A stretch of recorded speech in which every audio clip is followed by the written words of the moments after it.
Here I am today at the University of Essex, a diverse campus where thousands of people from across the world come to study. With plenty of places to explore and room to study, it's clear to see why so many people choose to come here. You might be wondering why I'm telling you all this. Why is it important? Well, today I'm here to answer the question, is university necessary to be successful?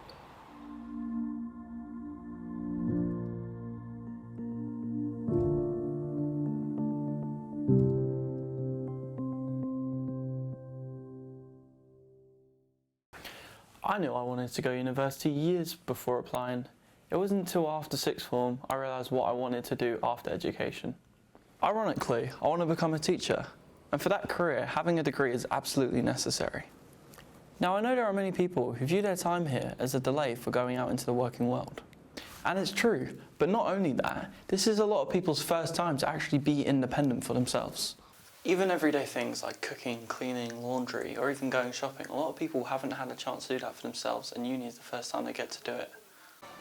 There's a lot of talk in schools and society about how you need to go to university to get a good job, but that's not necessarily true. The national average wage is around $34,000 a year, compared to postgraduates, which is around $27k a year. Albeit this is just them after graduating, those who didn't attend uni could have years more experience in the workforce than those who did attend. Other than joining university, you basically have two options. One, joining the workforce, or two, getting an apprenticeship. And today I have two people joining me, each of them going down similar paths, but ending up in completely different places.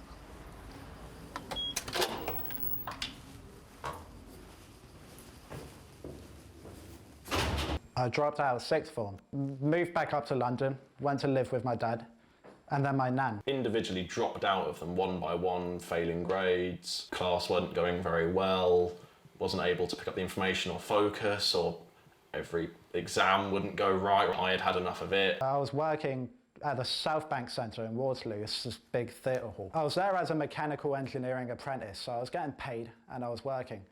The only problem with that is that there was nothing to do. So after 3 months, I left it. I left that, as well as sixth form. I used to measure my life by, how well I was doing at school, how intelligent I was, compare myself to others. But I stayed with my nan, stayed at my dad's a few times, and then I moved on from there. Dropping out, it could either mean you're dropping out from this big, grand opportunity, or you're dropping out from this, stagnant life you want nothing to do with. It's all relative. It depends who you are, I'll say. I don't have to care about any of that anymore, so long as I'm happy. My life's going well by how I judge it, not by how other people judge it. I can't complain too much, really, just because I didn't have the life I wanted when I was young. Point after leaving my first job, I really wanted to go back to work, and I was spending a good few months applying and looking for job applications. And I did get one.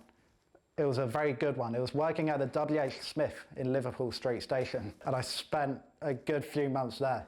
Well, I tried for about a year to find a job, but I live in Clacton, it's not the easiest place to find employment. Knocking on doors, have you got a job? Have you got a job? No, no. Next place, have you got a job? No.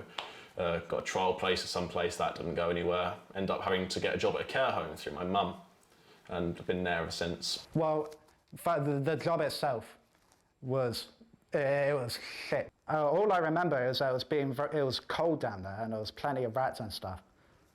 And also, it was lonely at the time. I never really knew anyone. There was that, and that was going to get me nowhere apart from money in my pocket, and that was it. That was it, really. It was something to stick on my CV, because every job wants to know, are you good with people? Are you good with and working in any sort of working in any public space, really, that's all they want. So yeah, no, I thought that was all right. Yeah, so I'm very happy with the job now. Basically what happened is that at the time working at WH Smith, I was applying for the job I have now. So right now, I'm an aircraft engineering apprentice. I work in Biggin Hill. And once I got the email saying I could come for an interview with them lot down at Biggin Hill, I sacked off the Smith's job, basically. The only problem is that if I didn't get this job, I would have nowhere to go, absolutely nowhere. So, I was riding a lot on that, but it's gone well so far. And out of 500 applicants, me and 15 others getting in, I thought, I'm very lucky with that sort of thing.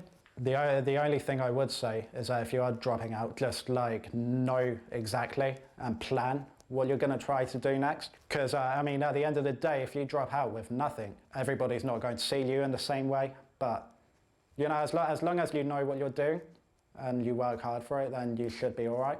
From what our guests have said today, it's clear to see that the working world is quite a challenge. The struggle and risk you have to take.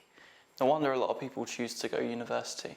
While academia is not something everyone enjoys, for some it's certainly a struggle. While uni has its benefits, it also has its drawbacks.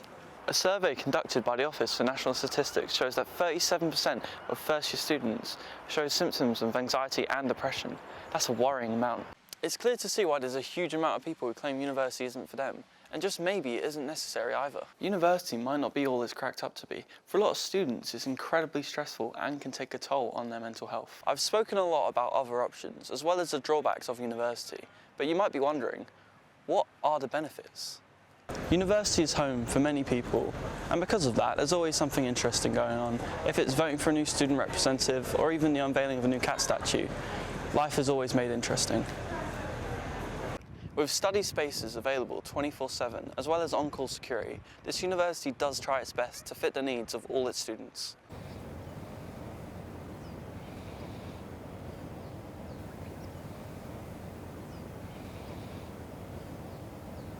So university was always something or an option that was constantly pushed to us. It seemed like the only way out. My mum was also someone who's quite pushy when it comes to that type of thing. Because of that, it sort of influenced me to be in the mindset of, oh, the end goal is university. There's obviously different elements to this. There's the more the life side, in the sense of being independent. Like, it's my first time being away from home. Of course, living by myself and such is an experience for sure. It's definitely different, but it's given me the confidence to actually live by myself, definitely.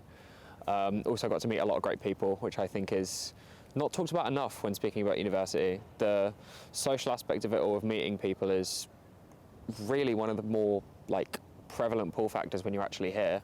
No, I've got to do a good amount of filming, but it's mostly the social aspect of my life that I've been really happy with and I think has been proved the most. Last time was rough, but you know, I think at the end of the day it's all worth it. Realistically, university is not meant to be stressful if it's not going to be difficult or worthwhile. The fact that I've now worked with the equipment and done all of that, even if it was stressful, means that it's going to be easier for me. There's been points where I will see things around and I'll think, oh, I could be working right now, or I'm missing out on this opportunity, I'm missing out on this opportunity because I'm at university.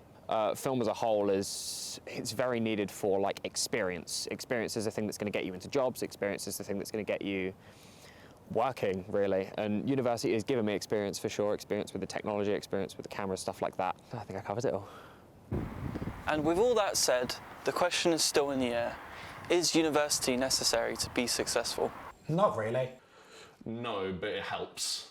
No. Yeah, well, no, it can be and it can't be. It depends on the type of person you are. But for me personally, it wasn't. I don't think it ever had to be, but that could be different from someone else. You can't just focus your entire life on academia, for example. Get really good grades, study, then just decide university isn't for you because you've hit a rough patch or because it's harder to study now or you're not focusing during lectures. If, for example, you're not skilled in a trade or anything, you're just dropping out directly into the service industry with McDonald's and Starbucks, and that's where that stereotype comes from. That doesn't mean that it's not helpful. At the end of the day, university is just an opportunity. There's plenty of opportunities in life. University is just the one that I've gone down. You can always go down things like apprenticeships or, I don't know, going straight into the workforce. But realistically, the way that I've chosen to do this is I've chosen to come here and build up my skills before I go into the workforce. The answer to that question is something you've really got to ask yourself. Joining a workforce and getting an apprenticeship, it takes time. There's a lot of struggle, it's risky, and you will face a lot of rejection. And university, are you going to be able to handle all the deadlines, all of the essays? Is university for you?